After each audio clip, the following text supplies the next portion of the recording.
his son is getting married. Can you go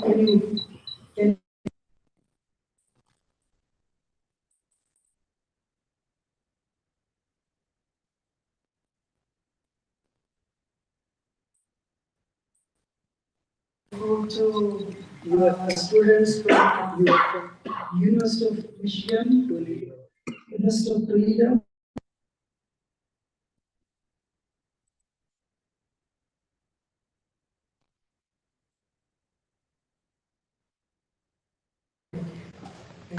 Very grateful.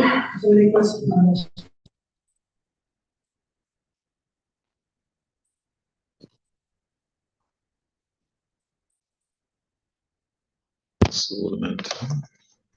Jena tasmai si guru Sucetaya manustam Stafetam Yena Bhutale Swayam Rupam Kadamayam Dadat Swa Padantam Manchakalpatari Gacha Kripasana Vyayavacha Nam Bhavam Vashna Namam Vishnu Daya Krishna Bhutale Srimati Bhakti Vedanta Swami Namaste Saraswati Deve Gauravan Charana Nimsesa Swami Bhagavan Pachita Disata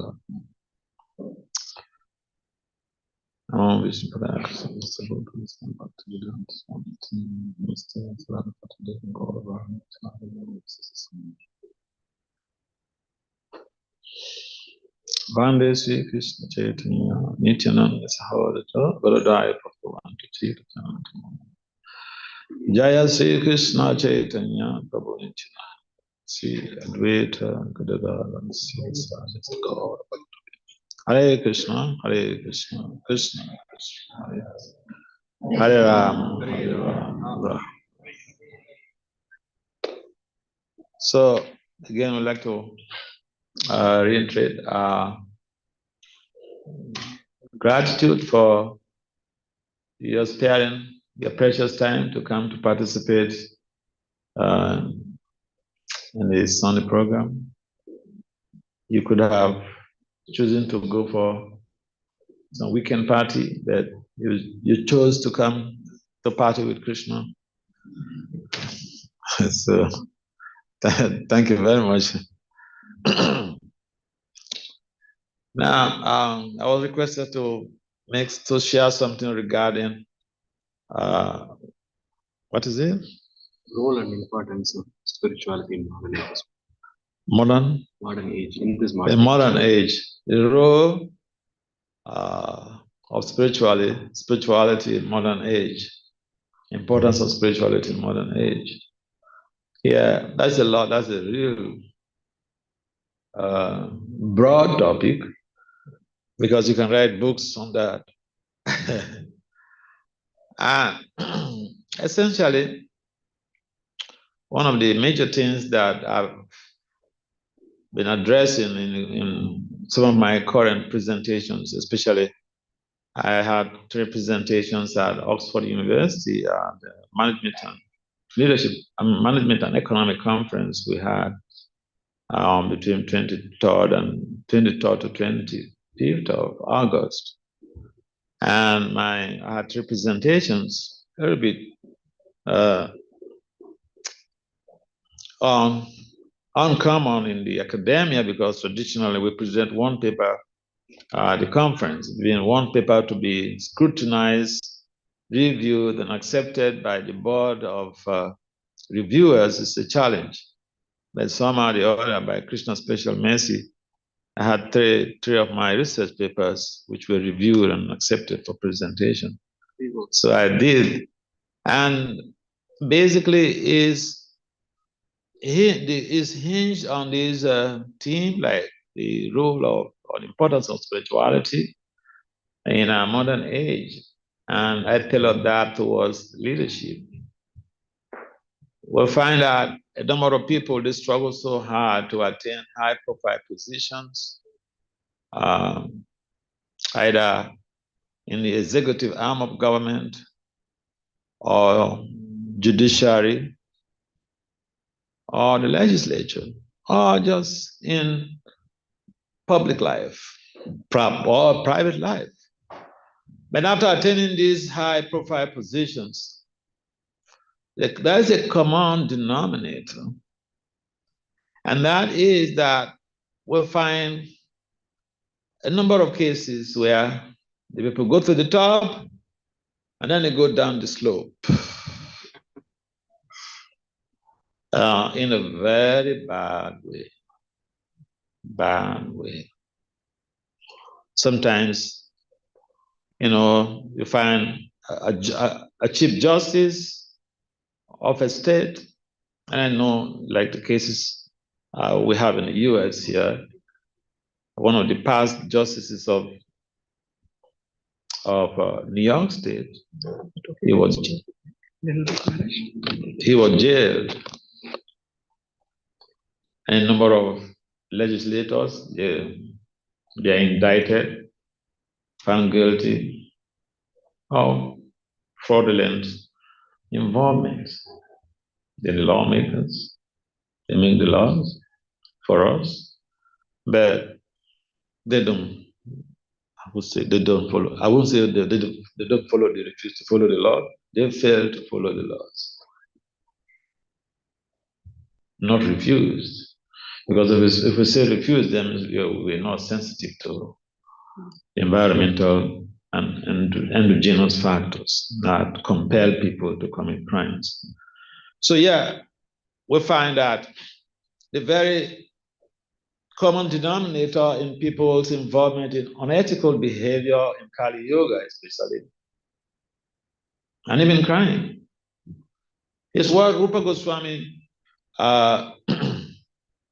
delineates in his Nectar of Instruction, very first verse of the Nectar of Instruction, brings to bear that humans who do not have that ability to control the urge to speak, hogwash, insincere nonsense, or to eat everything and anything.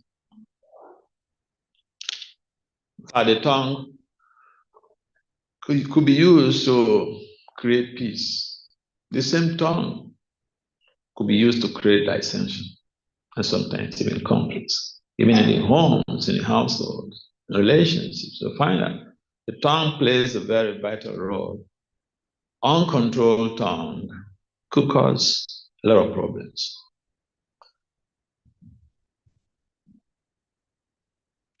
Rupa Goswami also mentions about the mind.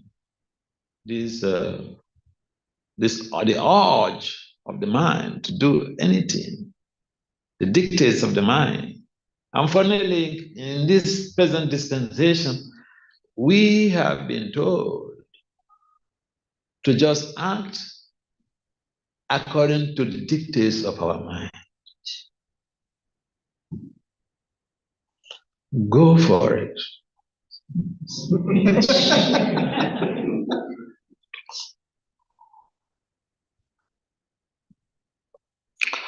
Or exercise your anger when it comes. Don't suppress it. Don't control it. Just unleash it.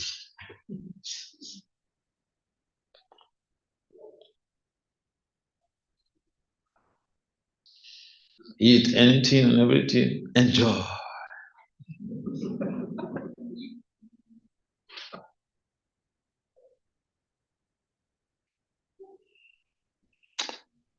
The belly is there to be filled with everything and anything and whatever you can. Why not? Just fill up the belly. Purpose of life is to fill up the belly. And if you find people eat sometimes like a buffalo, buffaloes, they eat, enjoy. They don't have any control over their tongue and their belly. So they eat, especially the young buffaloes, they eat. And sometimes they die from eating. They eat so much that the stomach, there is high elasticity in the stomach. But with the buffalo, it's until sometimes it just bursts, stomach bursts, and then it dies. Eaten. And we also know how the sex appetite plays just a vital role in incriminating people, sending people to jail. In fact, even the 10th director for International Monetary Fund, Strauss-Kahn, is a French guy, handsome, very cute guy, well educated. He went to one of the best schools in France, acquired high degrees in economics, became the 10th director for International Monetary Fund. But he ended up in jail. He lost his job. Why?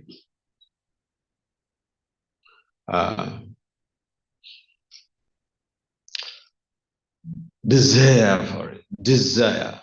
Anything you see. He had a very beautiful wife at home in France. He came to New York, a lodge in a hotel, and he got attracted to a hotel maid. Hotel maid that does not measure even 1/10 the beauty of his wife at home. I got attracted to him. He was indicted, prosecuted, found guilty for attempting rape and other related crimes. That's how he lost his job. And at that time, he had a daughter schooling in one of the Ivy Leagues in New York. What can I say? So,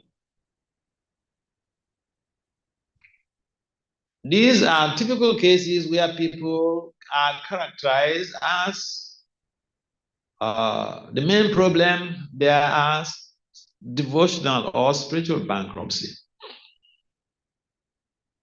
When people are bankrupt devotionally, and in Kali Yoga, we are characterized by spiritual bankruptcy. And so we do things based on our whims and caprices. We may have the highest degrees. And in fact, I have friends who have 3 PhDs and they're not happy. Oh yeah. They're not happy with their lives. Sometimes they ask me, Dr. Das, what is making you so happy? What is it? Tell us. So, well, try it. I'm a monk.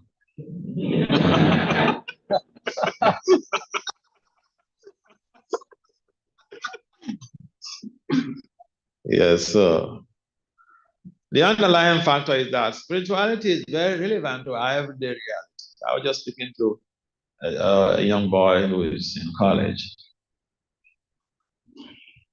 And sometimes people don't know the value of what we're doing.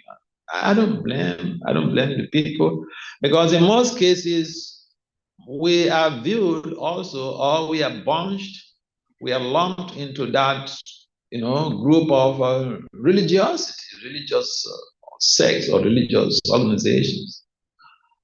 But Prabhupada will say sometimes, you hear him say, Krishna consciousness is a science. And I get it. You may not get it. I get it. Why? Our culture of spirituality is very scientific. It's science-based, and there are science-based evidence of the outcome of what we do.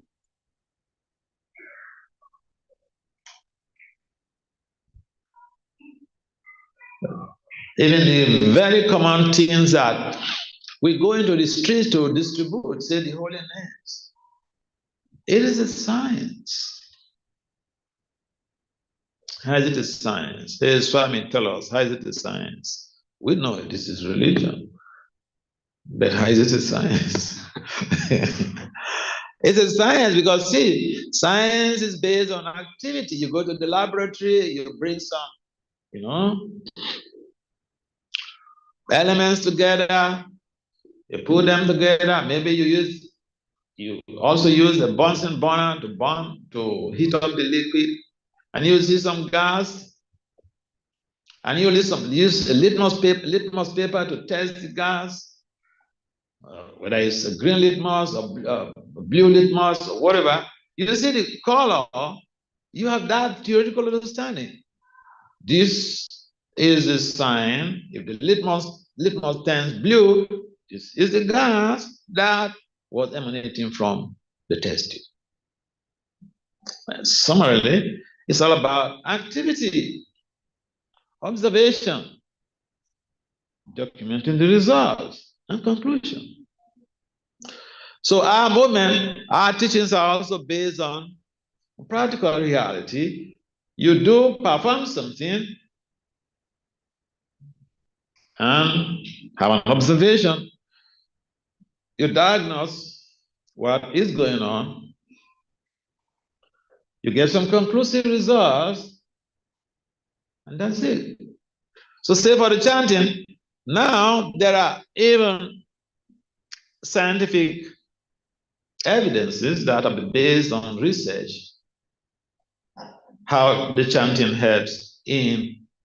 This is not the purpose of the chanting.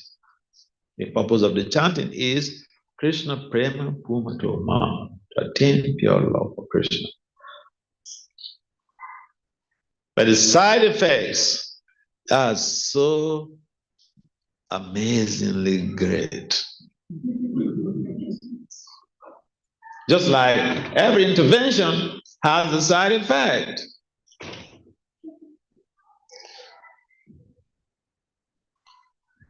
I normally will give this example of, say, you underwent a chemotherapy. There are side effects of chemotherapy, depending on the individual and their immune system.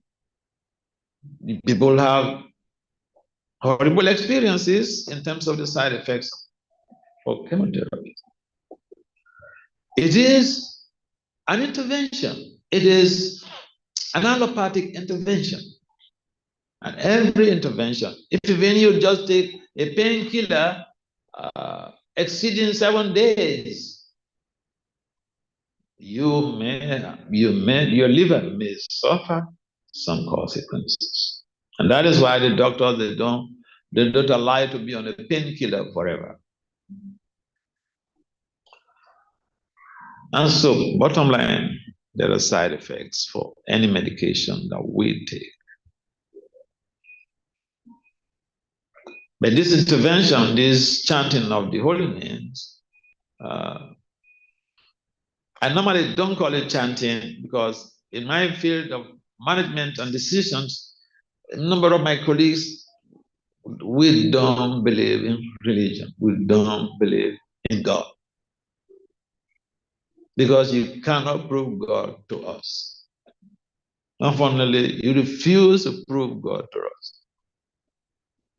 So we don't believe you.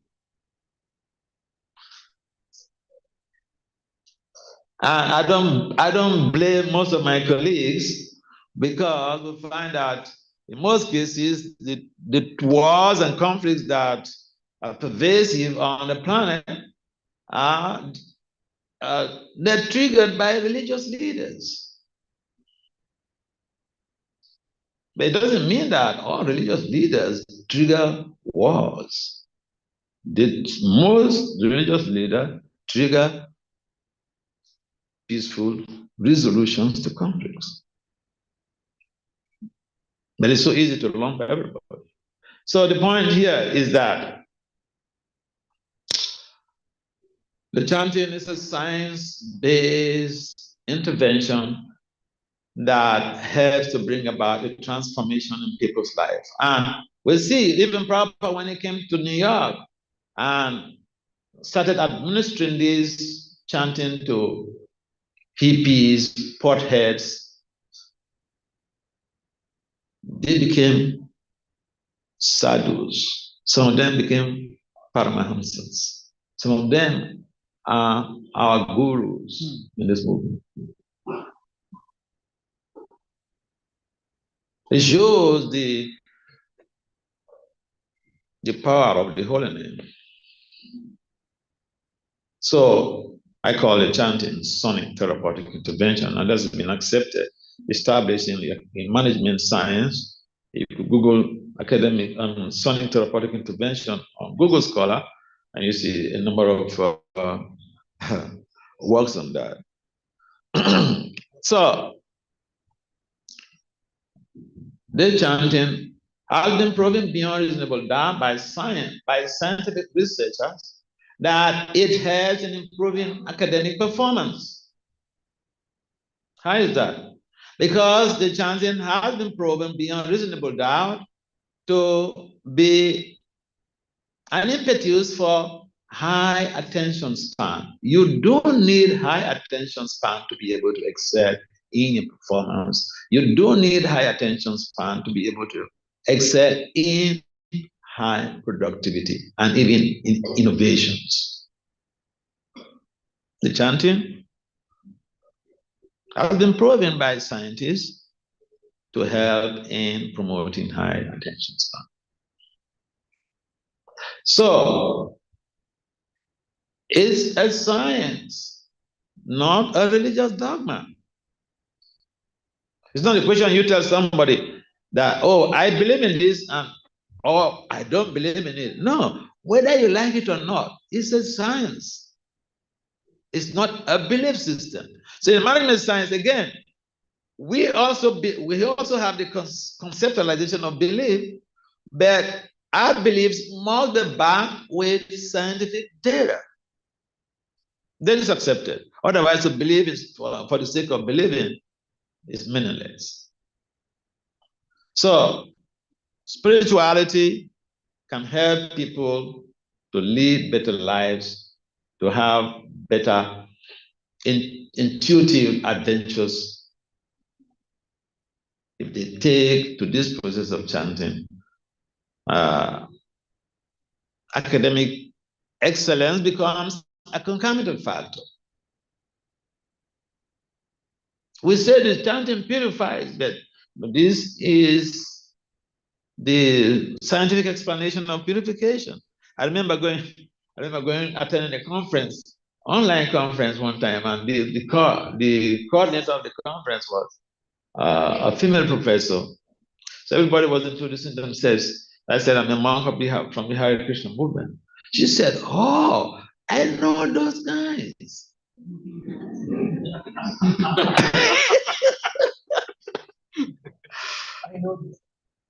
I know those guys.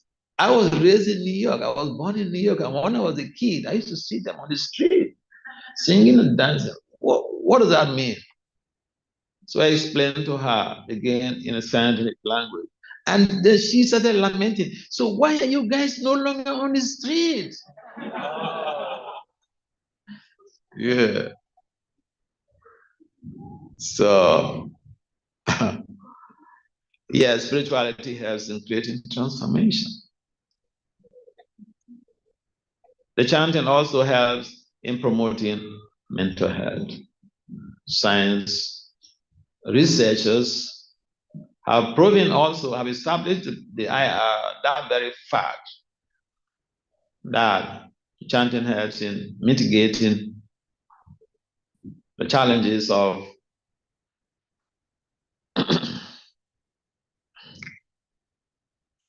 depressive feelings, anxiety, stress, even insomnia. Just last year, some researchers, these are Indian scholars, they conducted the research and brought to bear that the chanting helps in mitigating insomnia. People struggle to sleep. I don't struggle to sleep. I struggle to be awake.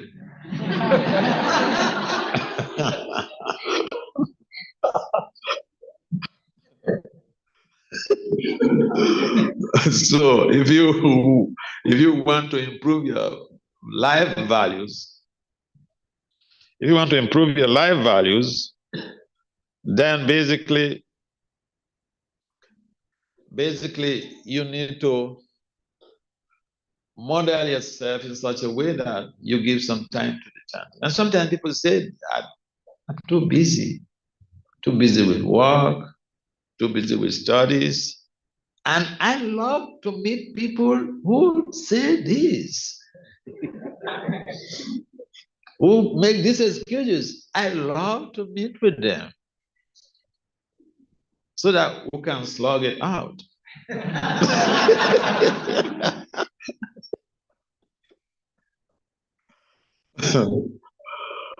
So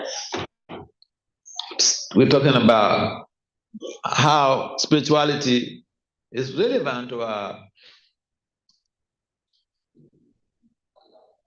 social upliftment, professional upliftment, whatever, in this day and age. We need spirituality to prevent or to protect our lives, protect our professional careers. Because the number of people who have excelled in their career, they have become statistics.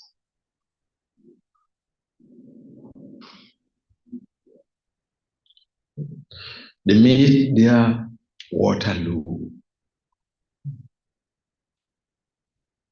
They run to the brick wall. Not just run to the brick wall. They hit the brick wall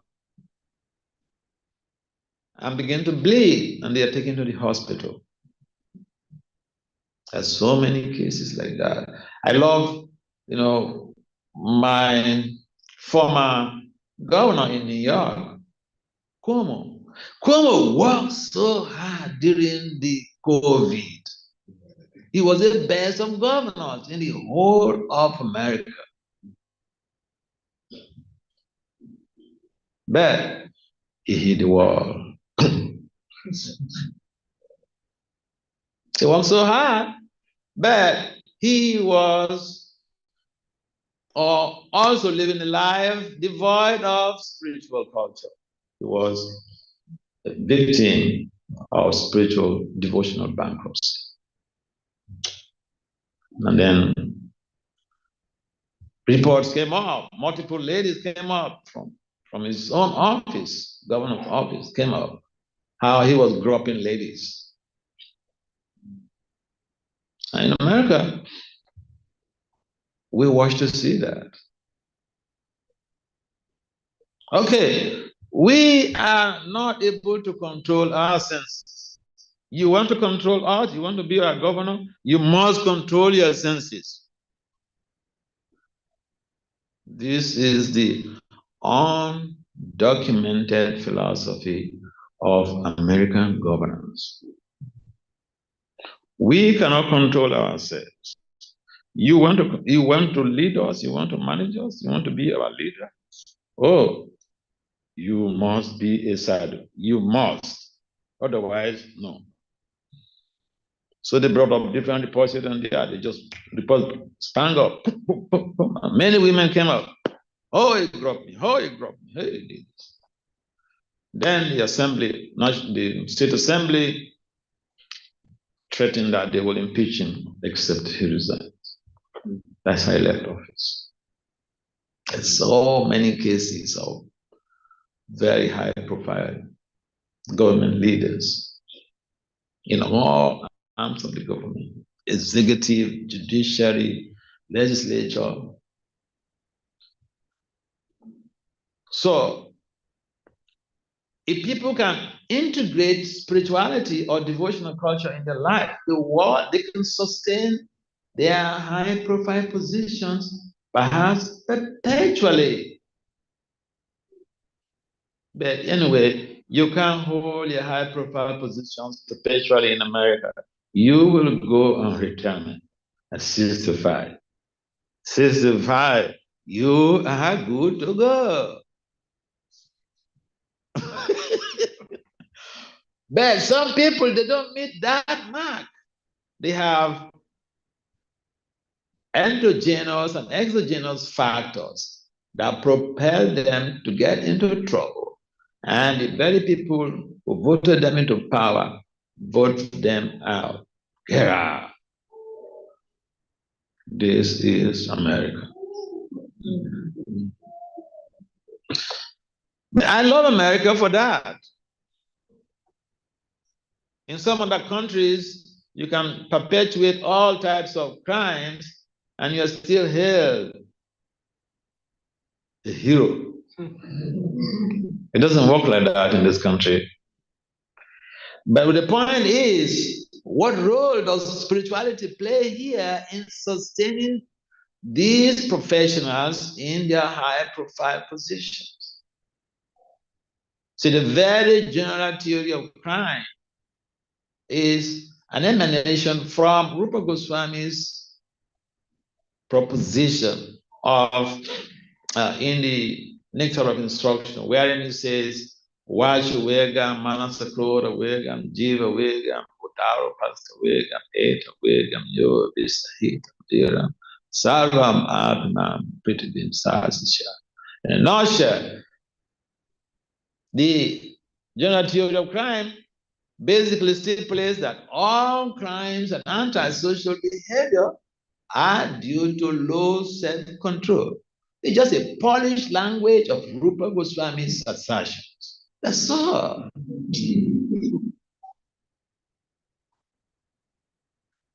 I see so many theories in my domain, management domain, and I just thought, wow, these scholars are committing academic, they are violating academic integrity. When you take someone's idea and you don't make a reference, that is a violation of academic integrity. And the Western scholars, they do that a lot. They go to the Vedic literature, they get some concepts, some constructs, they want to polish it, and then go into the field to conduct some research to back it up, and then they say, this is my theory. I could also say, sonic robotic intervention, this is my model. But I said, this is Prabhupada's model. Prabhupada came to the West to establish this chanting. What I do is to use a language that is suitable to my audience. It doesn't mean that it is my idea. It's not even Prabhupada's idea. It's Srila Vyasadev's idea. Prabhupada transported that idea in the West. He transplanted that idea in the West. So this is the difference between the Vedic or the Vaishnava scholarship and the traditional Western scholarship. And these laws are there in our academia that you must make reference. In most cases, these people, they go to the Vedic literatures, they tap their knowledge, tap their information, and then they come to polish it, back it up with some small research. This is my theory. So why not give credit to the original author of the idea? And so we want people to understand that Krishna consciousness is available for all people. And it will help to transform our lives. Who wants to be inflicted with some mental health challenges? Nobody. Who doesn't want high attention span? Who doesn't want professionalism in their job? Who doesn't want innovation in their job? But these are some of the concomitant factors that come with chanting. You don't go for it. You don't separately look for it, but they just come like a companion, concomitant factor. They come along with it. And this process of bhakti, yoga, beginning and culminating with chanting is of zero cost. Not cost effective, zero cost.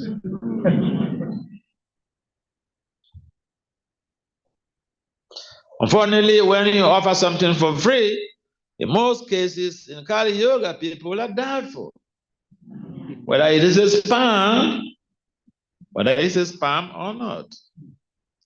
When you ask for money, they say, oh, it must be real one. Pay $100 or pay $500 for this mantra. Oh, this mantra must be a very powerful one.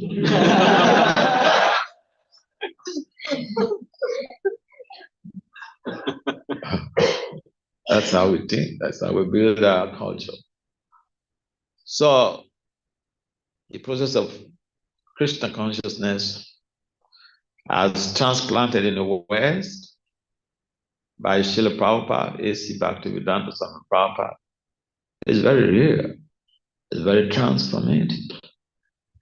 And anyone can take part in this process. And you don't need to change your status quo. No. We're not asking people to leave their jobs, but if you invest your time and energy in the process, you will tell yourself whether you want to hang on the fence or you want to go deep into the honey. That you have to determine yourself. And no one forces anybody. And sometimes I was mentioning this, sometimes people say, oh, don't get so much into education, then you're going to lose your credibility in devotional service. No, I right there in Brooklyn, I saw one of these Indian boys. He finished, he was speaking with me. You see him, he's like somebody who didn't, he's very, very simple looking. He looks like somebody who has not even gone to college. But he's finished his postdoctoral studies. He's a brahmachari. Oh yeah. You know, my Guru Maharaj used to say, don't make Krishna conscious, don't bring mediocrity in Krishna consciousness. And sometimes even some of the disciples don't understand what it meant up till today. If we are mediocre, we want everyone else to be a mediocre. But it doesn't have to be like that because our phases are not the same. Our priority sequence also varies. Our sanskaras are not the same. What we carry from previous life cannot be the same. Therefore, our intentions, our purposes, yes, we have the same mission on the planet to spread Krishna consciousness, but our commissions are very different. Our commissions are very different. Even the gurus, the same mission statement of Prabhupada, the vision of Prabhupada, the goals that Prabhupada has set down. But our commissions are completely different.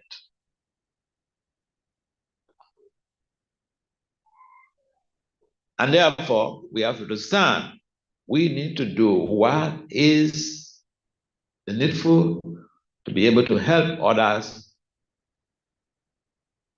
to liberate themselves in this ocean of miseries. Even the former president of the United States is in miseries. You know why? If you have litigations that results to 34 felony counts, found guilty, you think you're happy? You can't be happy. You may sure make a face show that, hey, I'm transcendental. Maybe no, you can't be that transcendental. So, people need Krishna consciousness. We need Krishna consciousness. Krishna consciousness helps to transform our lives. Look, another blazing point is how the rise in dementia in America is going at a jet speed. It's going astronomical. Dementia. You could Google that up. But the beauty, listen, the beauty is that researchers have come up with statistical results that meditation helps in minimizing our vulnerability to dementia.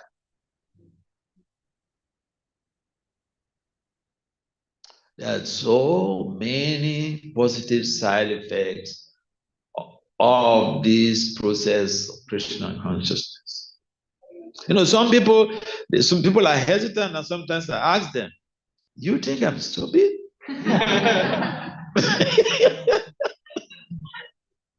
Oh yeah. If I'm not stupid, or if I'm stupid, I wouldn't be there for 40 years. If you are doing something and you have sanity and you have been doing that for decades, there must be something there. Otherwise, people change jobs like anything. People even in America, it's even common. People change partners like anything, you know.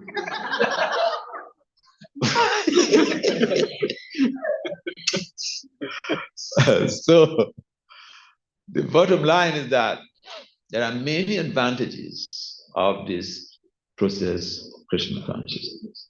We don't solicit for it. We don't separately go for it. We don't separately, endeavor for it. Many they just come as a concomitant factor with the practice of bhakti. So people who say they don't have the time to chant, they're too busy with work, they're too busy with studies. I hear you. But I'd like to meet with you.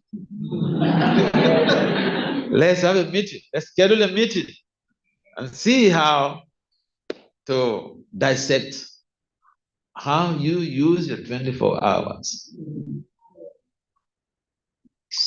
I remember one time in Michigan, I met this young gentleman. He finished his MBBS and then he was doing his specialization in MD. And he was attracted to me, so he was traveling around. He was going around with me to different programs when I visited Detroit out here. And then we were in a car going to some program, and he said, "Maharaj, can I ask you a question?" I said, "Come on, feel free. You're my friend." He said, "Maharaj, see, we medical doctors, we don't have the time to chant 16 rounds." I said, "What?" I said, "In home, I stay in Washington, D.C. The guy is a medical doctor. He has 2 kids. He drives his 2 kids to school. Himself and his wife, they have big deities at home. They do Mangaranti every day. They're initiated, second initiated. They chant 60 rounds every day. They go to work, they work like every other person in the healthcare industry. They have the time." I said, "Do you think you are the first medical doctor in this moment?"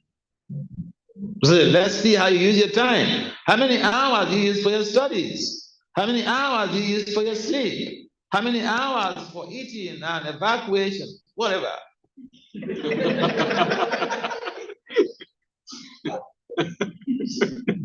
And before we could finish the analysis, he almost busted out crying. He said, "Maharaj, I'm sorry, I didn't use my time properly."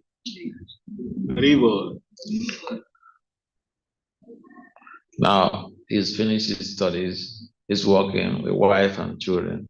He kept calling me, "Maharaj, when each time you come back to the US, come stay with me, come stay with me." I said, "Yes, you're my friend, I can come and stay with you. But you and your wife must chant 16 rounds. Then I will come and stay with you." I said, "He's going to cook for me. I don't take food from people who don't chant 16 rounds." So I said, "That is the litmus test." I'm willing to come stay with you when I'm back in the country. But if you're willing to make this sacrifice, good. Otherwise, we can just become friends. You know, we come, we hug, and we talk, and we greet very cordially. Staying in a house means a lot. That is very intimate relationship, and we need to balance up the consciousness. So, bottom line, Krishna consciousness is there for every one of us. We have to take advantage, and if we don't know the benefits that come with it, we need to understand it now, so that it doesn't become like routine religious activities that we force ourselves to do, and we don't know what we are gaining, or we are waiting for the next life. No, it's not a question of next life, this life. You get all those benefits in this life. Srila Prabhupada ki Jai. His Holiness Bhakti Vasudev Swami Maharaj ki Jai.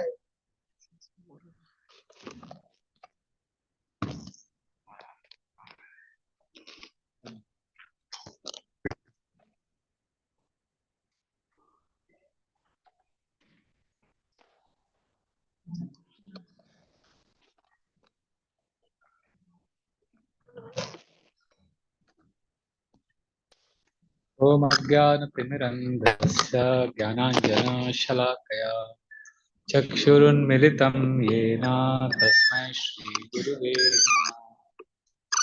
मुखं करोति वाचालं पङ्गुं लङ्घयते गिरिं यत्कृपातमहं वन्दे श्रीगुरुदीनतारिणं परमानन्दमाधवं श्रीचैतन्यमीश्वरम्।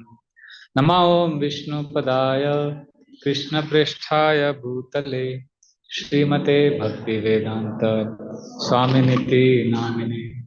नमस्ते सरस्वते देवे गौरवाणी प्रचारिणे निर्विशेष शून्यवादी पाश्चात्यदेशतारिणे वाञ्छाकल्पतरुभ्यश्च कृपा सिन्धुभ्यैव च पतितानां पावनेभ्यो वैष्णवेभ्यो नमो नमः। जय श्री कृष्ण चैतन्य प्रभु नित्यानंद श्री अद्वैता गदाधर श्रीवासदि गौर भक्तवृंद। हरे कृष्णा कृष्णा कृष्णा हरे हरे, हरे राम राम राम हरे हरे। हरे कृष्णा कृष्णा कृष्णा हरे हरे, हरे राम राम राम हरे हरे। हरे कृष्णा कृष्णा कृष्णा हरे हरे, हरे राम राम राम हरे हरे। योऽन्तः प्रविश्य मम वाचमिमां प्रसुप्तां सञ्जीवयत किल शक्तिधरा स्वधाम्ना अन्यांश हस्तचरणश्रवणात् त्वगादीन् प्राणान् नमो भगवते पुरुषाय तुभ्यं। कथाञ्चन स्मृते यस्मिन् दुष्करं सुकरं भवेत् विस्मृते विपरीतं स्यात् श्रीचैतन्य नमामितम्। हरे Krishna. Thank you, Maharaj, for your sangha and for the words of wisdom. Thank you, Kalkishore Prabhu, for inviting me. Maharaj's class was sobering and also hope-giving. I found it sobering because the way he exposed the spiritual bankruptcy that exists was quite graphic. The examples he gave was very hard-hitting, made a lot of sense, Maharaj. And hope-giving because Maharaj repeatedly explained, because of his also academic background, also his spiritual practices, the power of the holy name, the power of spiritual practices. And one particular statement hit me so hard. Now, when these people say that I have no time, I'm a doctor, I'm so busy. Simple thing Maharaj said, let us sit. Let us dissect your time. Let us dissect to 24 hours. Immediately, any person will be exposed.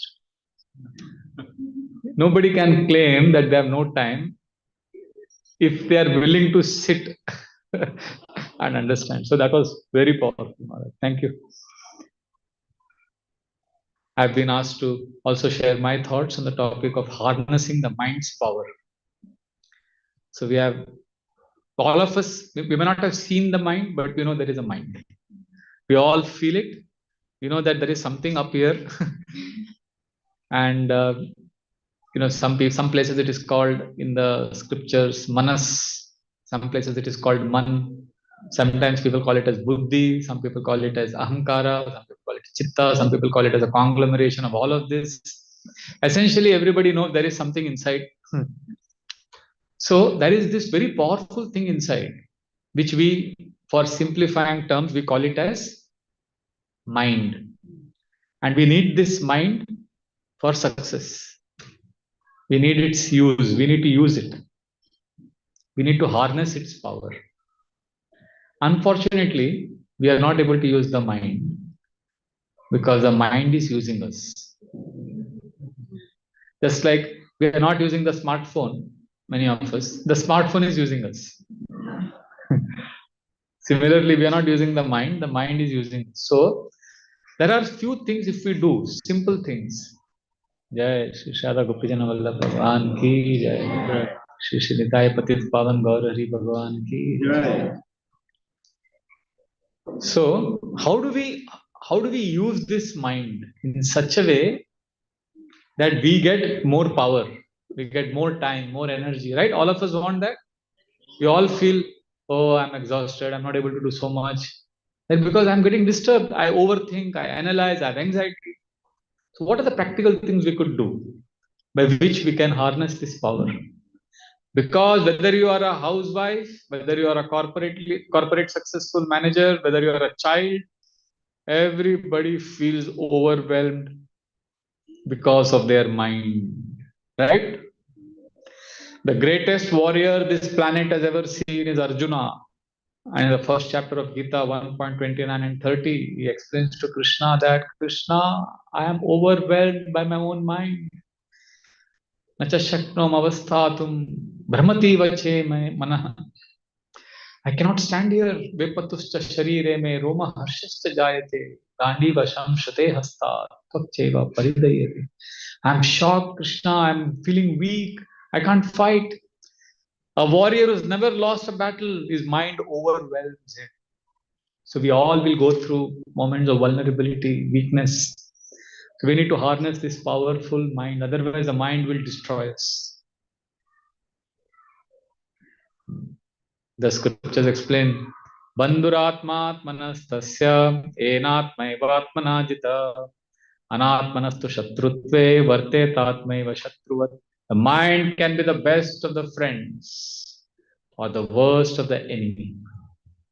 And Maharaj said that we have to control the mind if we have to make the mind the best of the friends. If we don't control the mind becomes the enemy. I remember once in the initial days I wanted to do a mind control seminar. I don't do that now. But when I said mind control seminar, one boy came to me and said, so this seminar will help me control others' mind? I said, it is not for controlling others' mind. So we are always living in the world outside of us. We need to understand our own inner world. So this is extremely powerful demon inside because it is not controlled. Look at the tragedy in modern times. People say that we want peace. And they also say we want to fulfill our desires. How can you have both? If you're going to always be fulfilling your desires, you'll be agitated. And you're saying, I want peace also. Either you decide, I want to fulfill my desires and be miserable. Or you say, I want peace and I'm willing to give up material desires. You can't have both. Anyway, so this mind is a reality. It causes a lot of problem. And just give you one example to explain how the mind can be deadly. Then we'll discuss 4 practical things we could do to harness this power. But before we understand the 4 practical things, we need to know how powerful the mind can be. His Holiness Srila Sachinandan Swami Maharaj said that his father was in railways in Germany. So his father's colleague, he went to the railway station. So there is one wagon where refrigeration is it is used for refrigeration. vegetables and things are kept inside, and there is a certain degree of temperature at which it is maintained. So Maharaj's father's colleague went inside and for inspection, and at one point of time, the door got locked from outside. Somebody locked it, and he came running and he banged on the door, but the person locked it and left. And now, because he was an engineer himself, he knew that if somebody is stuck in that cabin, in that wagon, for I think 7 hours or something, then a person freezes to death because that's how cold it is. You can't last more than 7 hours. So this man knew it. So immediately started banging, and during those days they didn't have cell phones. He started shouting, but nobody was hearing him, and he knew that 7 hours, I will die in 7 hours. So he was trying his best. He couldn't come out. And next day morning, when the people were looking for him and they opened the wagon and they found him dead, naturally, he was frozen to death. But you know what is the most amazing twist to this story? This was the most dramatic thing that people were shocked. Because last 36 hours in that entire region, there was no electricity. That means the wagon was not cold. But what happened to him? He was frozen to death. So who killed him? The cold killed him? Mind. That's why the scriptures say mind is the worst of the enemy. The Upanishads give the story of a sadhu who was sitting under a tree and doing meditation. Om. And a snake came slithering, and the snake bit him. Poisonous snake. Oh! And he opened his eyes and he saw. What was that? He couldn't see the snake, but he saw a mouse run away. So he thought the mouse bit him. So he continued his meditation. Oh, oh. His life went on as normal, nothing had happened. And after a few days, he was again sitting under the tree and doing, oh, one mouse came and bit him. And he looked around and he saw one snake go by. And in a few minutes, he was dead. So who killed him? Mind. Mind is extremely powerful. So sometimes even devotees go through this because we don't know how to handle, how to harness this power. We become weak. And best of us can go through extremely weak moments. So what are the 4 things we could do? Srila Prabhupada gave us 4 simple formula by which we could harness this power of the mind. You want to know what are this? Very easy to remember. A, B, C, D. D stands for diet. In Hindi they say, Jaisa Anna, Vaisa Man. What you eat will affect your mind. Eat healthy, offered food to Krishna. Basically, of eating food purifies the consciousness. This is 1. C, A, B, C, D. C stands for chanting the holy names of Krishna. Chanting cleans the heart. And B stands for books, basically means wisdom, higher intelligence. And A, association. When we have good friends, good people around us, that helps us handle our mind. Because our mind, sometimes we say, no, Prabhuji, I will use my intelligence. But if our intelligence is not derived from higher intelligence, means books, spiritual wisdom, Krishna Katha, association of sadhus like Maharaj, if we don't, that is called as higher intelligence. That is called as books. When we access intelligence beyond ourselves, that is association and books. That will help us control our mind. Our intelligence will not help us. Our intelligence is also contaminated. Do you know that? Our intelligence is contaminated. There is actually in the inner world, there is how many of you from childhood have been taught manners, etiquette? Like say uncle, in India we are taught, namaste auntie, namaste uncle. Or we are told, don't dig your nose, sit properly, say please, we've been taught, say thank you. All of us have been taught etiquette, how to talk, how to behave, how to sit, how to walk. How many of us have been taught etiquette about how to think, how not to think, what thoughts to allow? This nobody teaches. But there is a whole world inside. We need to learn the etiquette of this world also, how this world operates. Just like outside world, there are laws, traffic laws, police laws. Similarly, there are laws in the inner world. Nobody teaches us these laws. There are two worlds we all live in. One is the outside world where we have manners, etiquette, we smile. But there is a world inside. Like in the Harry Potter world, there are two worlds. The world of the Muggles and the world of the wizards. Right? Two worlds. So the wizard world has its own Olympics, own police force, own banking system. Right? There is a platform in that. I was in London last year, King's Cross Station. They made me enter that. That was platform 9 3/4. They baptized me. It was like a holy place, yatra for me. They said, Prabhuji, you should come here. You should go to. But there is a pillar from which I think they used for Harry Potter movie. So then they were embracing that pillar. I said, I will embrace this pillar only if Narasimha will come out of this pillar. Otherwise, I'm not embracing.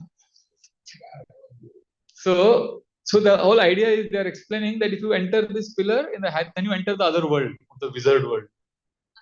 Right? That's the world of the Muggles. This is the world of the Muggles, and that's the world of the wizards. Similarly, we are living in the outside world, in the world of the Muggles. There is a whole inside world of mind, intelligence, ego, and nobody has taught us how this operates. So how this operates, the scriptures explain. Simple language I'll explain.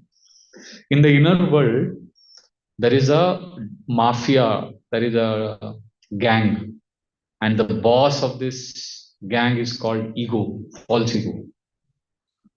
He is the unseen dawn. He issues a diktat. I am the enjoyer. I am the greatest. I am wonderful. I am the best. That is the false ego's order. And the false ego has two servants. On the right side, there is a bodyguard. His name is mind. He says, yes, boss. When the false ego says, I am enjoyer, the mind says, mind is the bodyguard who has only one function. Sankalpa, Vikalpa. Means what does the mind do? Accept or reject. So for example, the false ego says what? I am the enjoyer. See, externally what is happening? We are meeting each other in the temple. Hare Krishna Prabhu, how are you? I'm fine. How are you doing? Great. So this is all going on externally. Please take prasad. Oh, how's the job going on? What is the son doing? All that we talk. But internally what's happening? The false ego is saying, I am the enjoyer. And then one person comes and says, Prabhuji, it was a very nice class you gave. So the mind is the first bodyguard. So what is the mind's job? To protect the ego. And what is the mind's function? What does it do? Accept or reject. So when someone comes and tells me, Prabhu, you gave a very good class, the false ego is happy. Because false ego is saying, I am the enjoyer. So what will the mind do to that person? The mind will reject or accept him. Accept. Mind will accept. Very good person. Very good person. Mind will say, very nice person. Prabhuji is very nice. Why? Because he massaged my ego. But the false ego has second bodyguard on the left side. What is that bodyguard called? Intelligence. What does intelligence do? Intelligence gives reasons, analysis to confirm what the mind did. What did the mind do? Accept. The intelligence will say, he is very good because he is from IIT, very big engineer, from very good college, he is from MIT.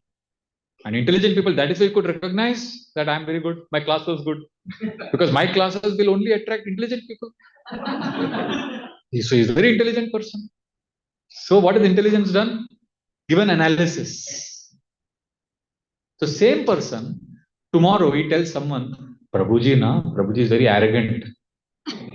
Last year he was okay, but this year he's become puffed up. Or, he has become now guru, he has become GBC, he has become sannyasi. Whatever, the mind will say, the person may say something about you. So then the mind, so you come to know, what has happened to the false ego? False ego, I am the enjoyer. So that has been hurt. So when the false ego is hurt, when the dawn is attacked, what will the bodyguard do? Protect. So what will the bodyguard do now? Yesterday he accepted him. Today what will the bodyguard do? Reject. And what will the intelligence do? Oh, he's from MIT. No, MIT means proud.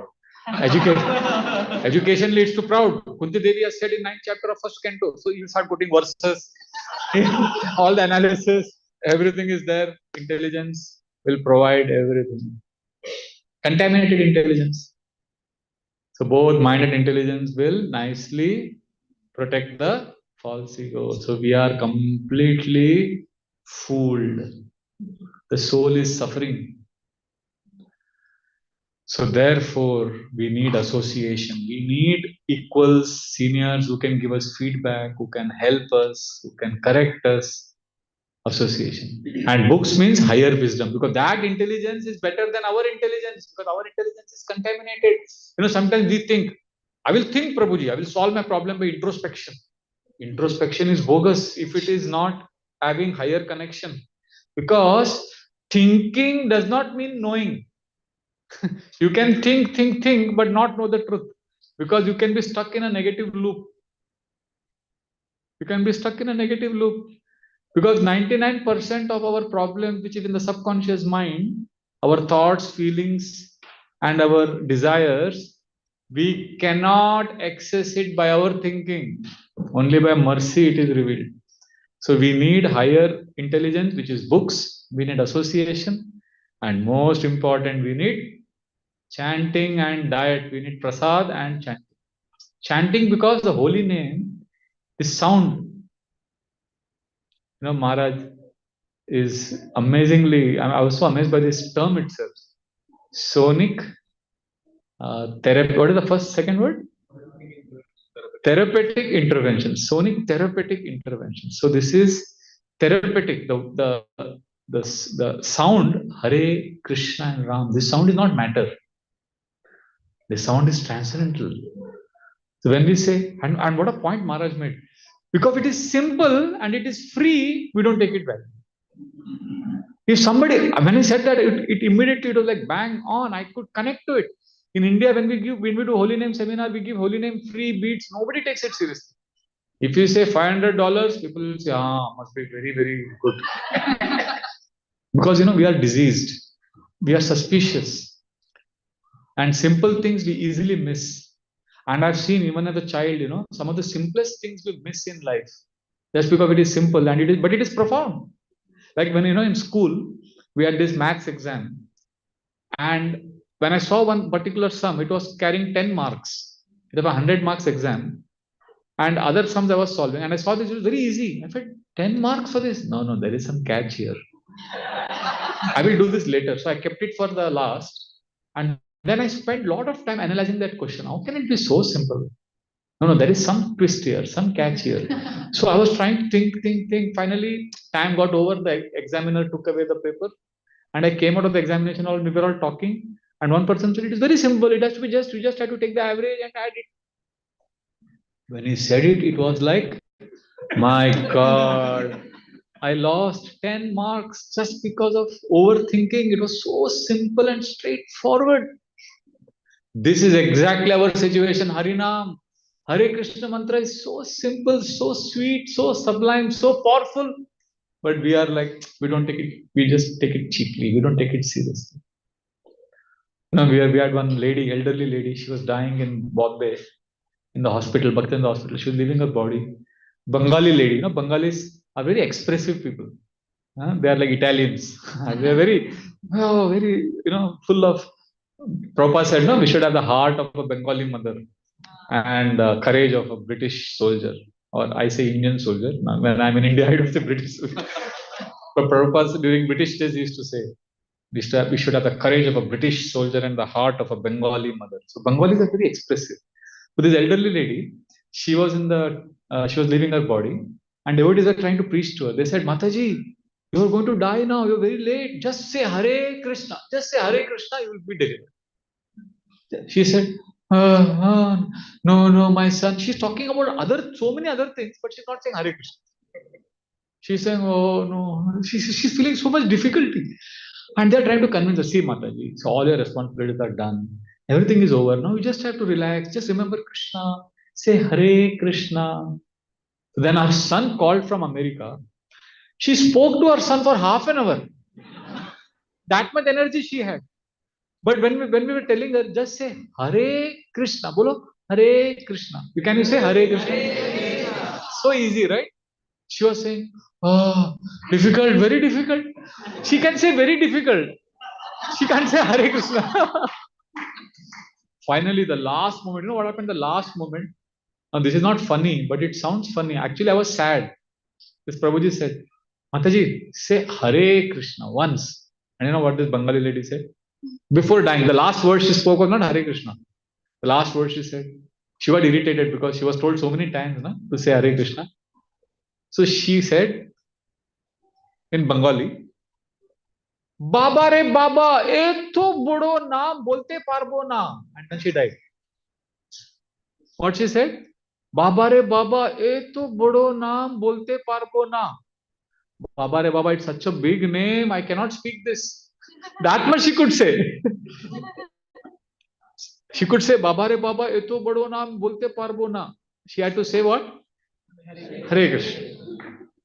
That's how, when something is very simple, our mind fools us, cheats us. So don't allow the mind to cheat you. So chanting is extremely powerful. It is therapeutic. That is C. And D is prasad. Because what we eat affects our consciousness. In Vrindavan, one sadhu told us actually in one yatra. He went with his assistant. He had a servant, this sadhu. So, there's a simple sadhu, but he had a nice servant who used to take care of him. So, very advanced sadhu. So, one Mataji came to both of them and said, Maharaji, I want to serve you. You are a very nice sadhu. Please come to my house. Let me make prasad for both of you. So, this sadhu told his assistant, I think we should please her. Let us go to her house. So, they went. But this lady was very poor, from a very simple place. So, she called. So, then when they went in, the sadhu saw, oh, she's very poor, very small hut. But she's so sincere. She called me for prasad. And when they started eating prasad, he realized, my God, she had prepared 100 items. She had prepared so much of variety. And she had cooked with so much love. So they ate prasad and everything. And then it was very satisfying. And then they were leaving.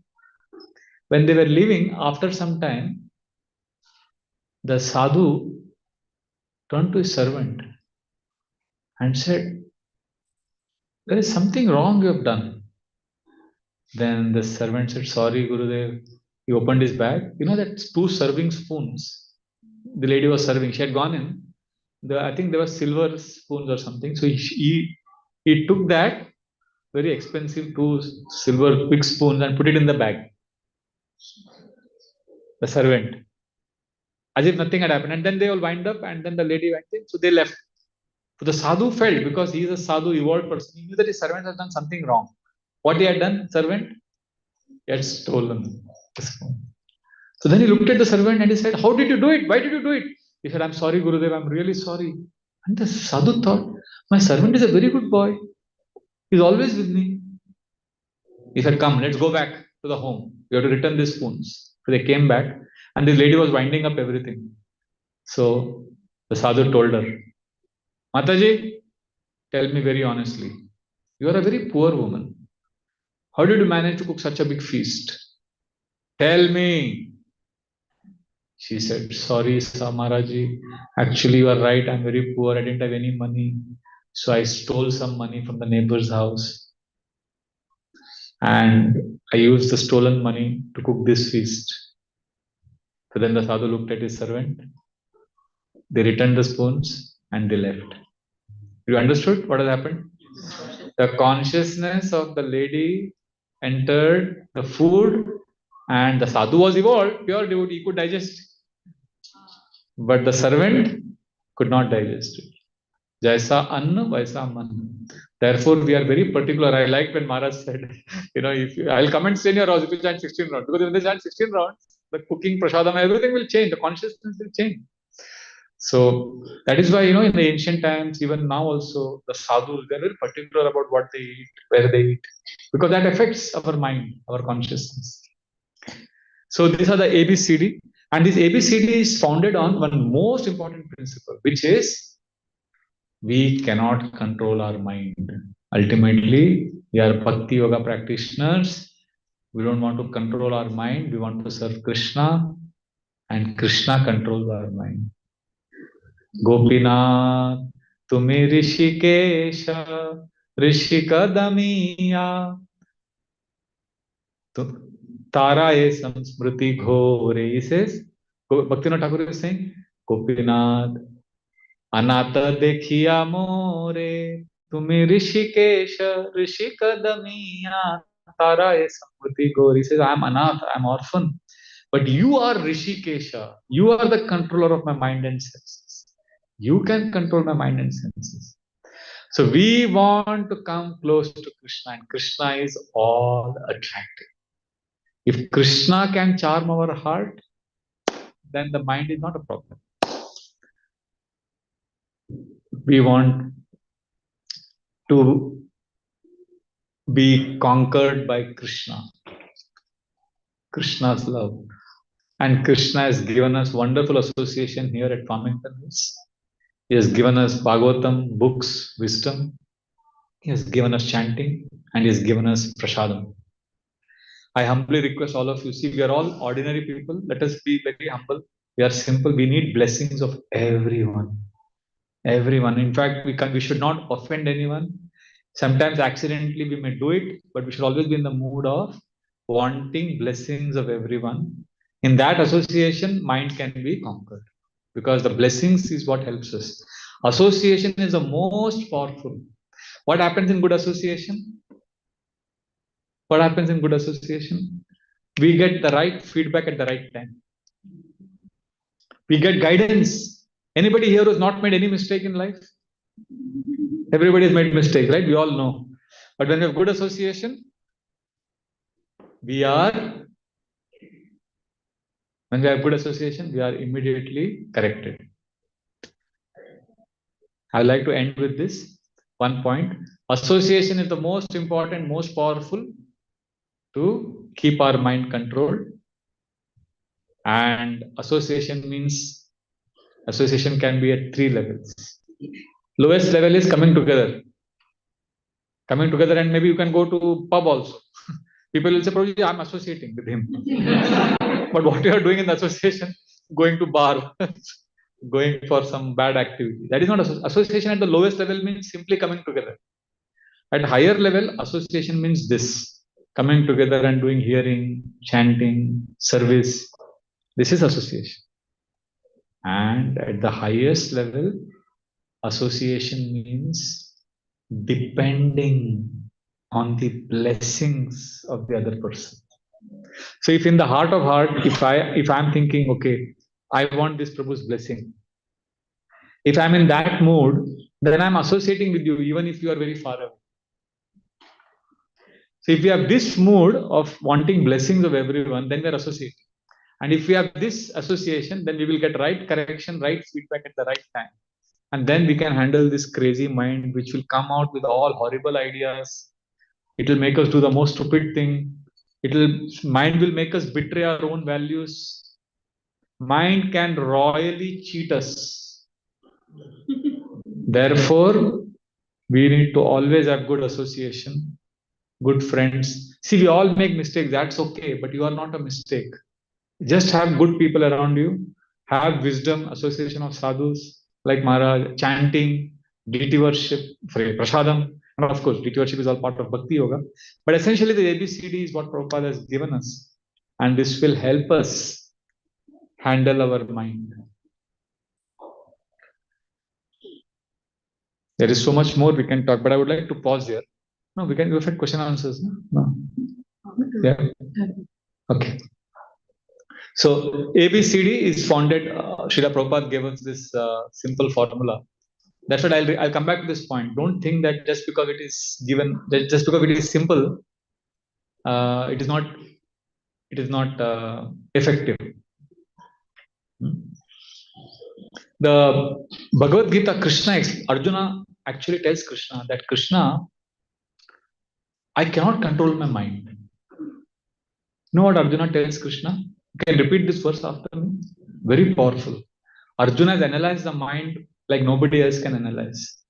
He says, please repeat. Chanchalam hi mana Krishna Pramati balavadridam Tasyaham nigraham manye Vayor iva sudushkaram.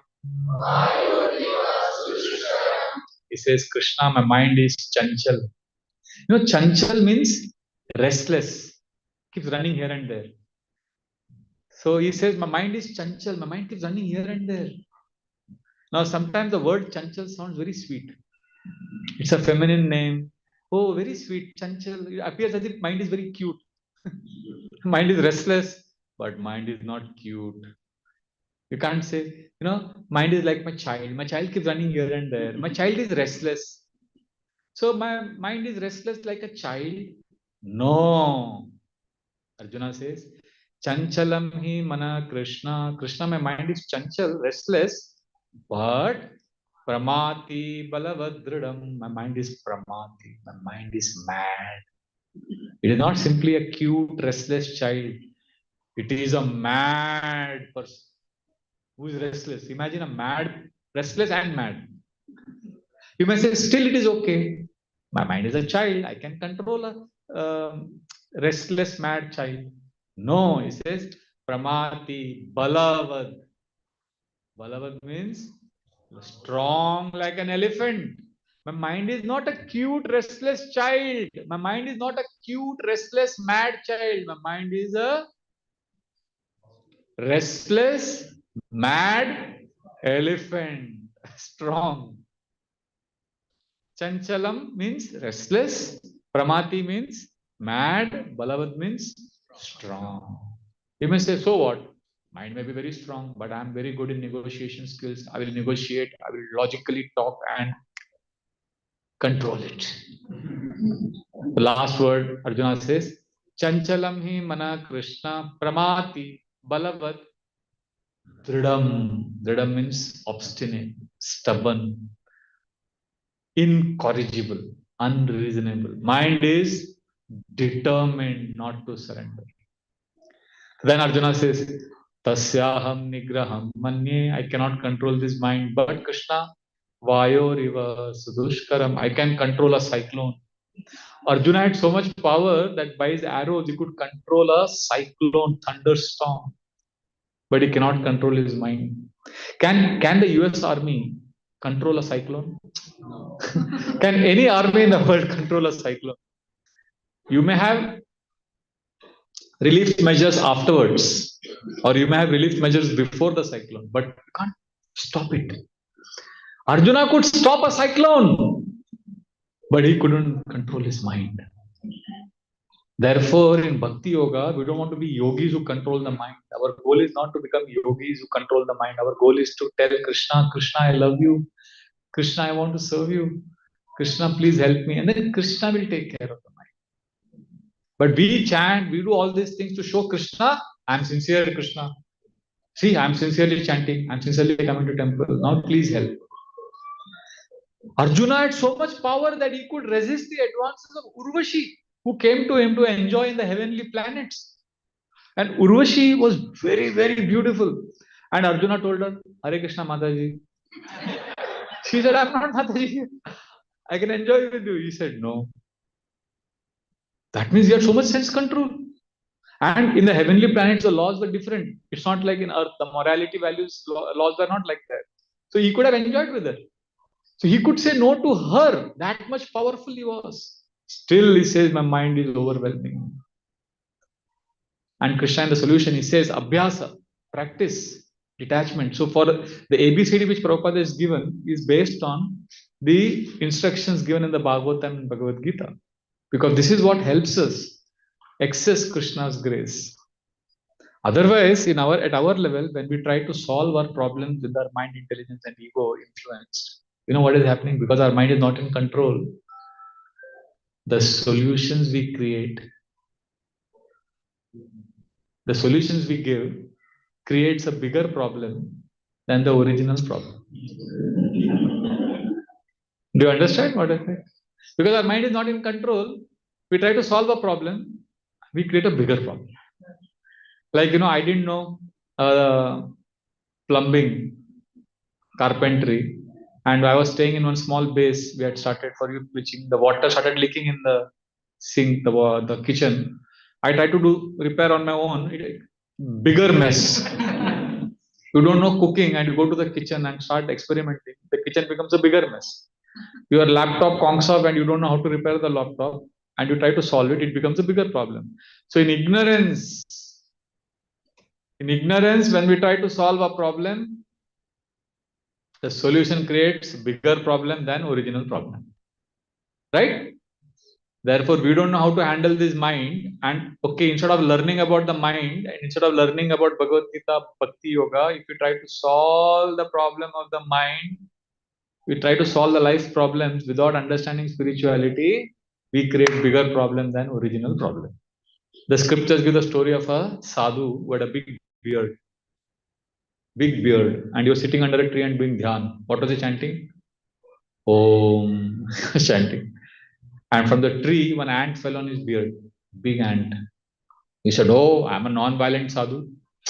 Phew. My dear ant, go back to the tree. Go back. You should not be harmed. Go back." So I was just putting the ant back in the tree. There was a whole bunch of ants there. They all fell on his beard. And to save his beard, he ran and he jumped into a pond to clean his beard. So he cleaned his beard and came out. And then he realized, oh, I tried to save one ant. I ended up killing so many ants. This is the classic case of solution creates bigger problem than original problem. Earlier, the problem in the world was what? Walking. People had to walk long distance.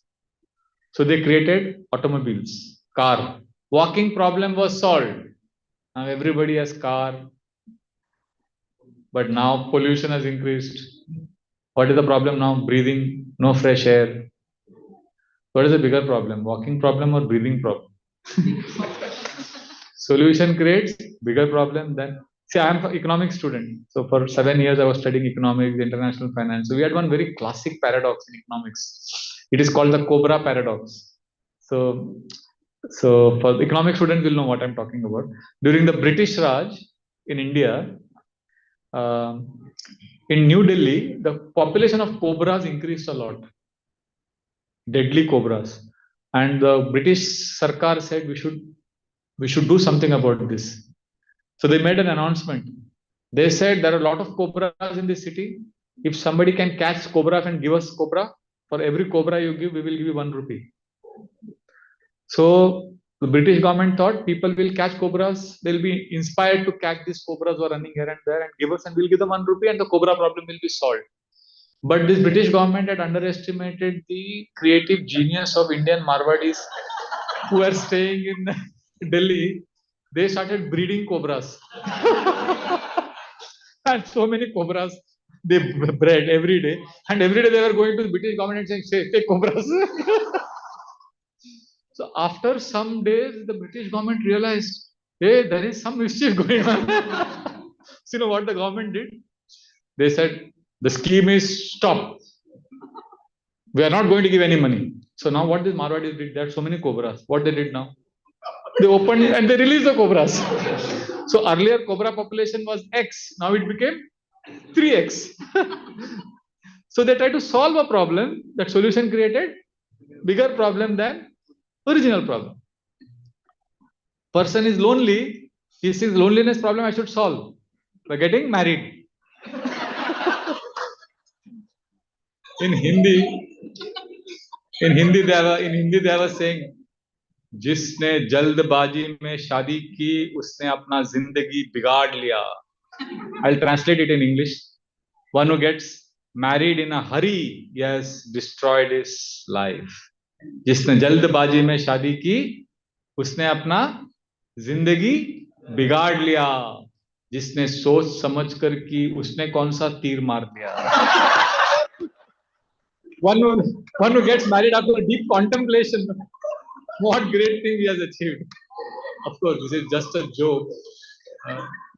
We have exemplary grahasthas. Just a joke. So the point I'm saying is ignorance is a problem. Ignorance is the problem. And in ignorance, when we try to solve problem, that solution creates bigger problem than original problem. Because the mind, intelligence, ego nexus is extremely bad. Therefore, we need sadhus, we need association of devotees, we need people who genuinely love us. And when we live in a community, we will make mistakes, we will have ego clashes. But we should be humble enough to stay along in that association, understanding that association can be at 3 levels. Lowest level is simply physical association, higher is doing seva together. And the highest level of association is depending genuinely on the blessings of all the other devotees. Then, when we depend on their blessings, Krishna will protect us from our mind, Krishna will protect us from external dangers, and our life will be auspicious. We need blessings of everyone, even children. Kaviraj Goswami in Chaitanya Charitamrita says, I need blessings of future readers. He's asking blessings of the readers of Chaitanya Charitamrita. Everyone who is coming to Krishna is dear to Krishna.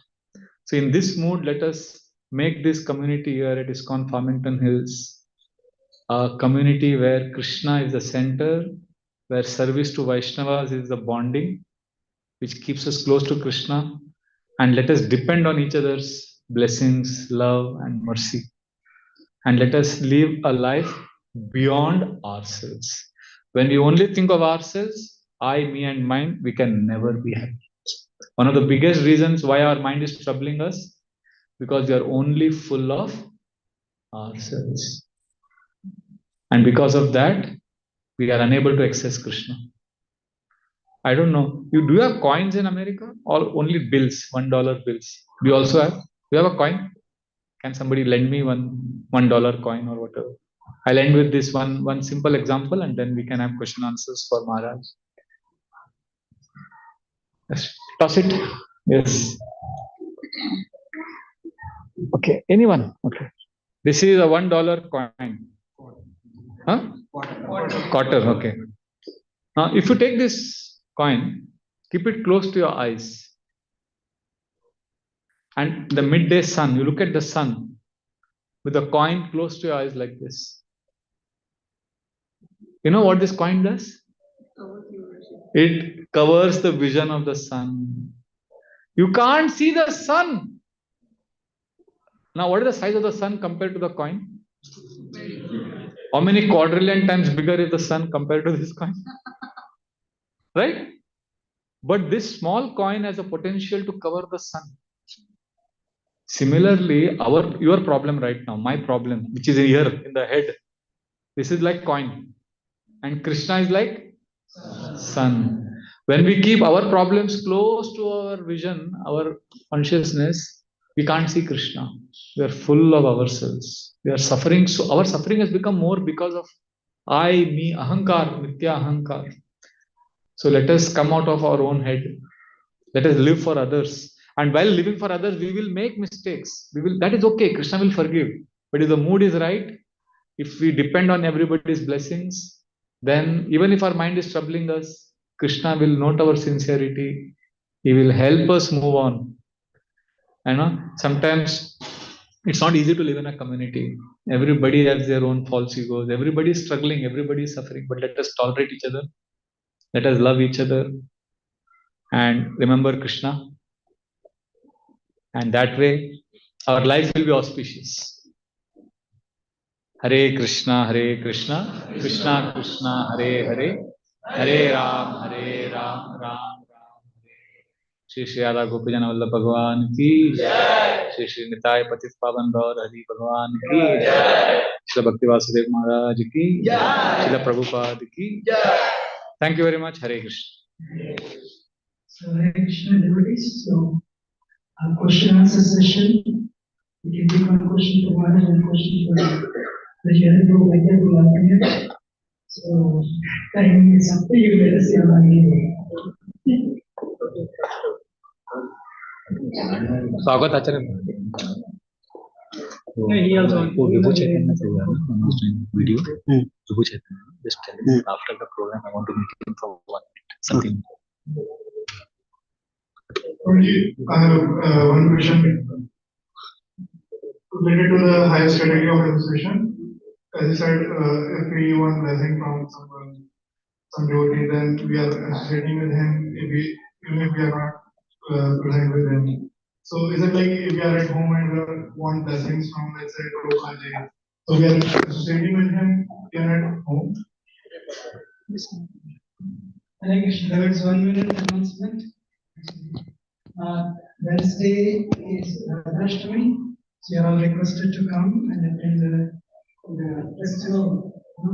Mother of you is also devotion, is to come. Secondly, Father's Day is July. So 18th is actually Bhadra Purnima. Anybody receives Bhagavatam as a gift that day. Yeah. So that's you have to go ahead. So it's one as this campaign. So if you are interested, you can take Bhagavatam. This is the very auspicious time of year. So what is that? This is mentioned in the Jyotika edition of Bhagavatam. If you read Bhagavatam and receive Bhagavatam as a gift on that day, so the resurrection is grace. They can give it to somebody else, you know. Even if you receive, मुझे मिलना से कौन के उसमें को recording करना है and you start reading also on the आपको आप अभिषेक को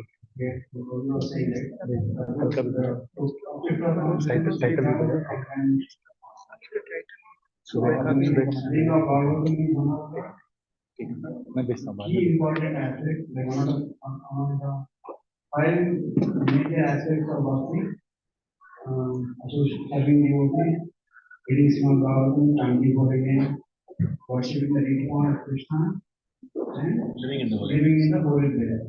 So Srimad Bhagavatam is such a high weightage for a spiritual purpose. So everybody should have Bhagavatam. Only when you have Bhagavatam only, then it will be a good thing. But we may say, I can read on laptop, I can read on internet. But when you go to use your phone or use your laptop, you have many things, there will be distraction. But when you have Bhagavatam, you have only Krishna, only Bhagavatam. So definitely reading at least start with 10 minutes a day is good for you, good for your family.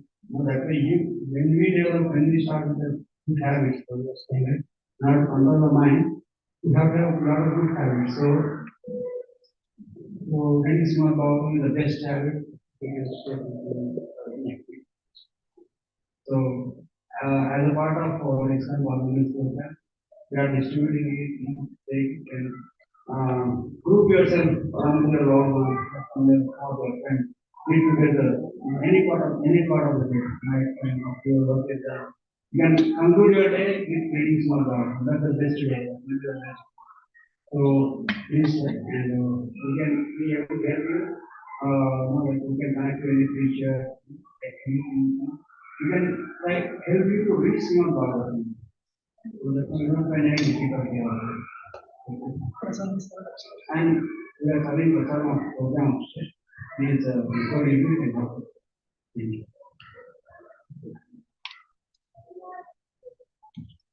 So your question is how I spoke about 3 types of association. So you are saying if I'm remembering Prabhupada at home, does that mean I'm associating with Srila Prabhupada, right?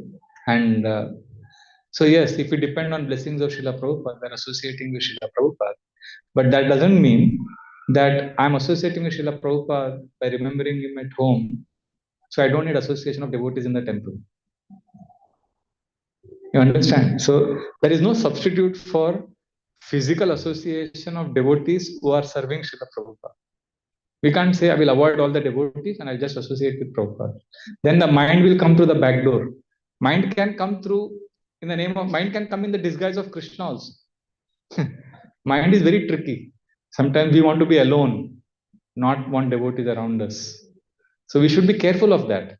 We can remember Prabhupada when we are alone and associate with Prabhupada, but we should also associate with devotees. I have like follow-up question.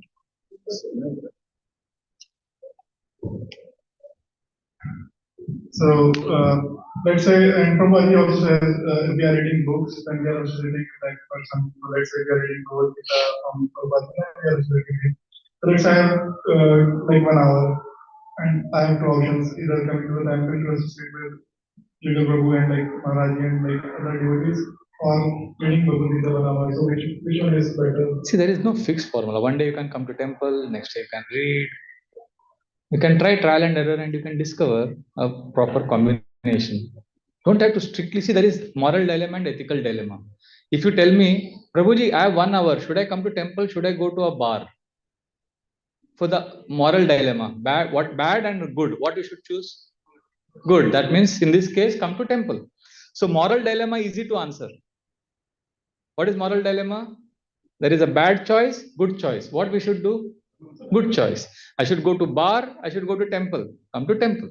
That is the moral dilemma. But your question is ethical dilemma. Ethical dilemma means two good choices.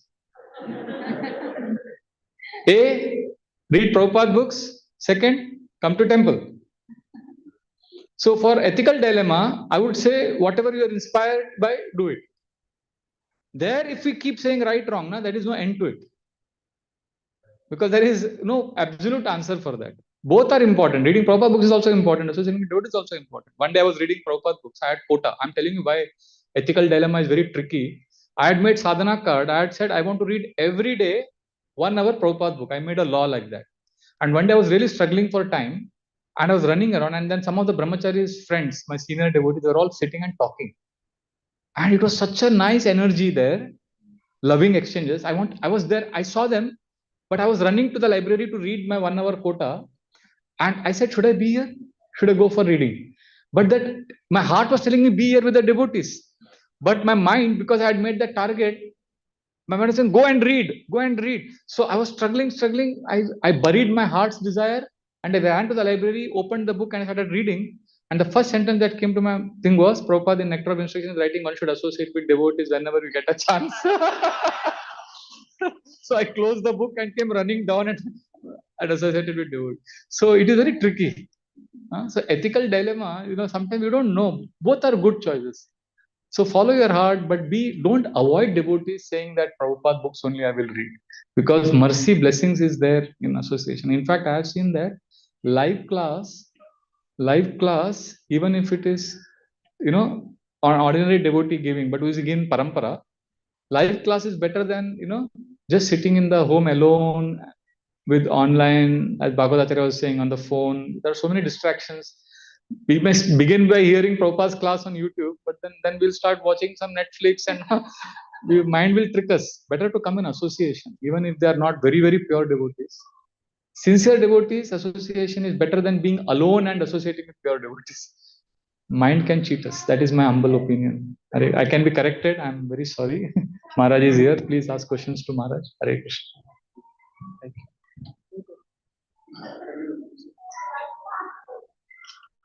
Any questions? Anybody has a question for Maharaj? I'll go. Whatever. Question, Maharaj. They have a question. Oh, what is it? Hare Krishna. Hare Krishna Maharaj. He's asking from there, Maharaj, near the pillar. Hare Krishna Maharaj. Raise your hand so that Maharaj can see. Okay. I have a question. Change creates fear in the mind. So anything when a change happens, like suddenly like you go to a job, then like a person becomes unemployed. So that fear comes in the mind. How overcome this change? And change is a constant. How to overcome fear when the change is constant. Thank you. Yeah, like you rightly quoted, this is a wall of change, and change is it's a constant, variable is the object of change.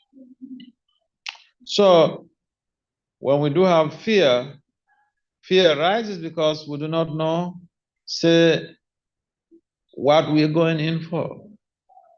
If, for instance, you are in your home, or you're having a good time with family, and all of a sudden a stranger comes, parks his car and says, hey, get into that car, get into that car.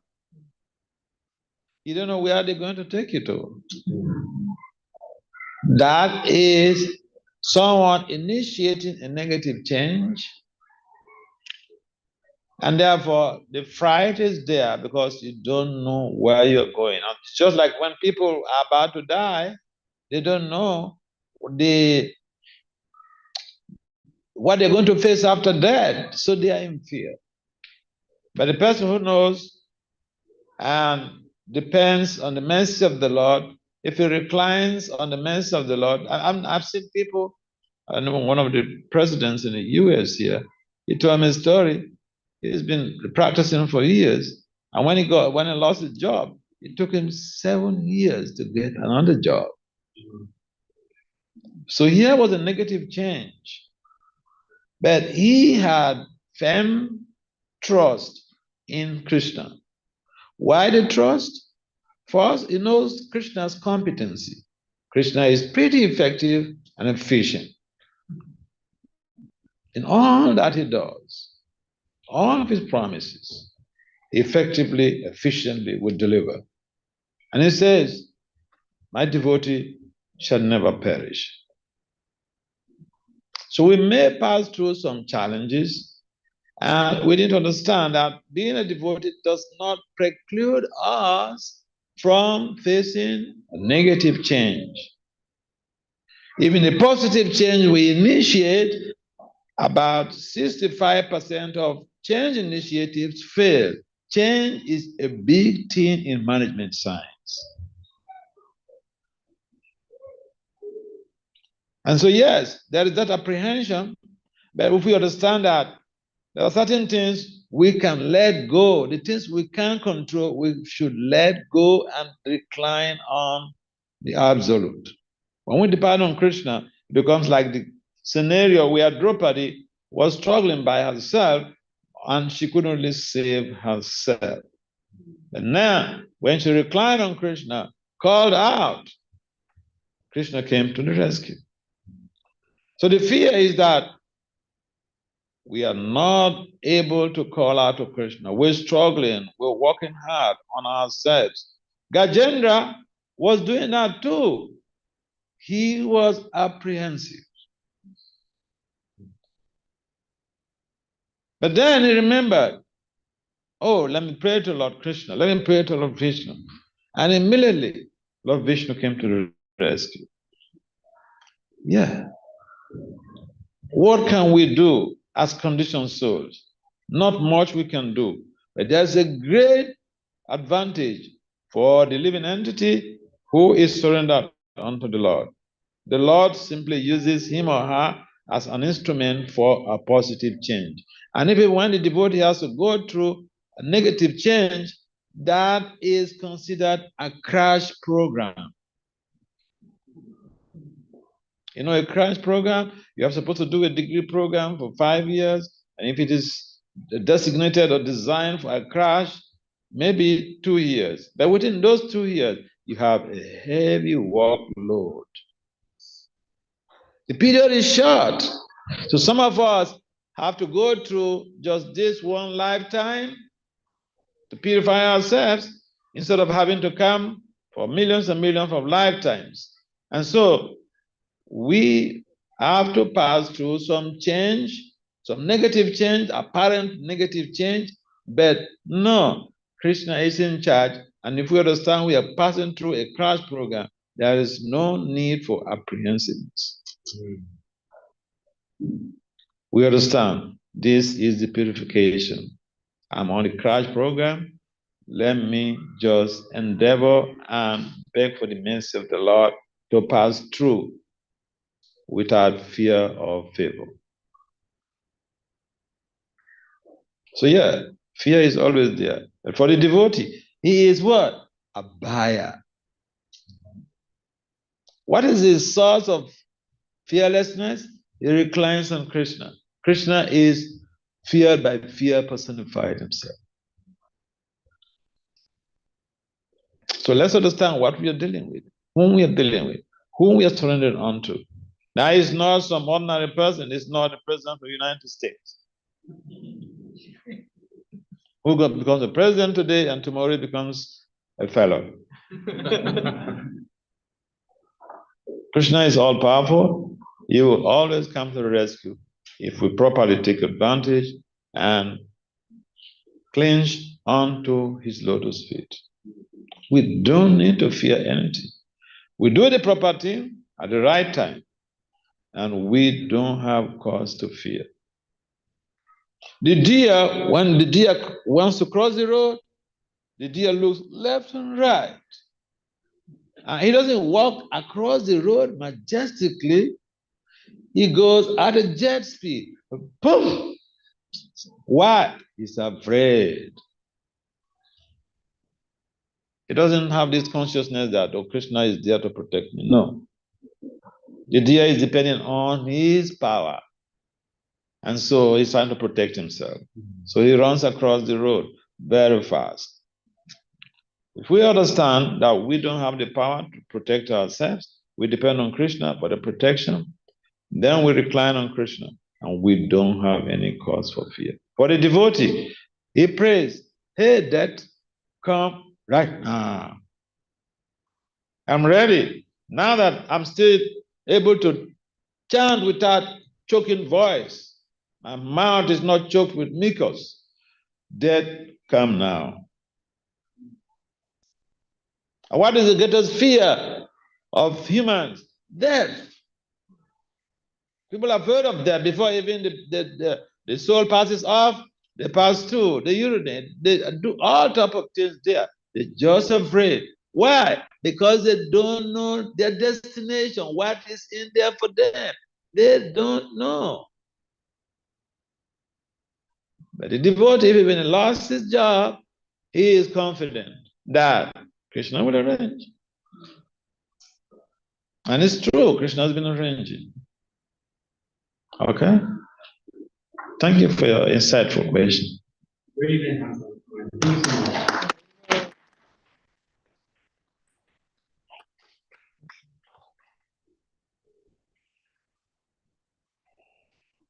Well, Kishore.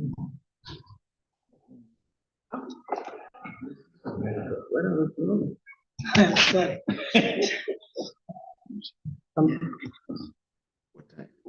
9:30. Thank you very much, very grateful. And let us express our gratitude to Bhaktivedanta Vasu Maharaj and the lovely chanting ladies and people.